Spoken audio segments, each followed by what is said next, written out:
Hey folks, Daily Landsblog for the 8th day of February 2020. Not good when I have to talk about, not good at all. Over the last 12 hours, I have heard about 3 people taking their own lives. One in the SickNotWeak world, one in actually my own world, not a friend or family of mine, but somebody that I knew in my community or knew of, and a police officer, Toronto Police Services officer, took his own life, and it came out this afternoon. And I was thinking just how tragic that is, and just how was it that for a big part of my life I very seldom heard about anybody taking their own lives, and now I hear about it all the time. And granted, it's obviously at least relevant to the fact that I talk about mental health. I'm a mental health advocate, so it stands to reason that because I live in that world, I'd hear more about it. But it's just all over the place. Nobody is safe from this. Don't ever make the assumption that suicide is for somebody who is somehow flawed, that suicide is somehow for people who can't cope with the world, that suicide somehow is a weakness.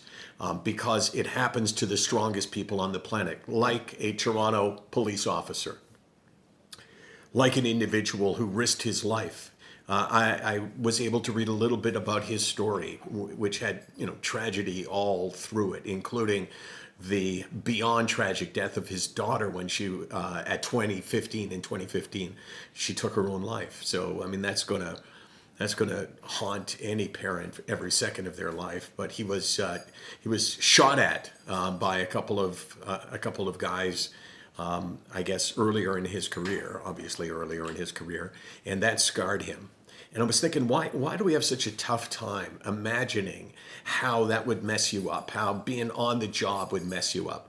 And I think the biggest reason, and I thought a lot about this, is television, our movies. We see cops all the time who are chased, who are chasing, who are shot at, who fire their guns. I mean, these incidents seem to happen all the time. And you don't see the cops, in treatment. You don't see the cops taking their own lives. It's just part of the routine, right? And it's this, I'm strong, I can put up with it, I can deal with it. And we underestimate the fact of one incident could be crippling. But continually seeing stuff like, you watch shows about paramedics, and they're out all the time seeing these horrendous things, and nobody seems to be affected by it.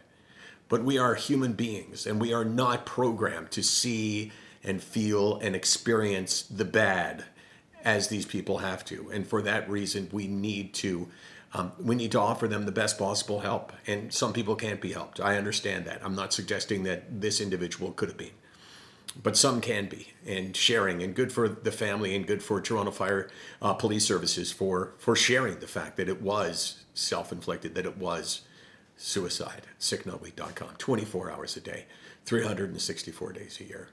We're here because God, I wish we didn't, but we and a million others need to be, because there's an epidemic out there.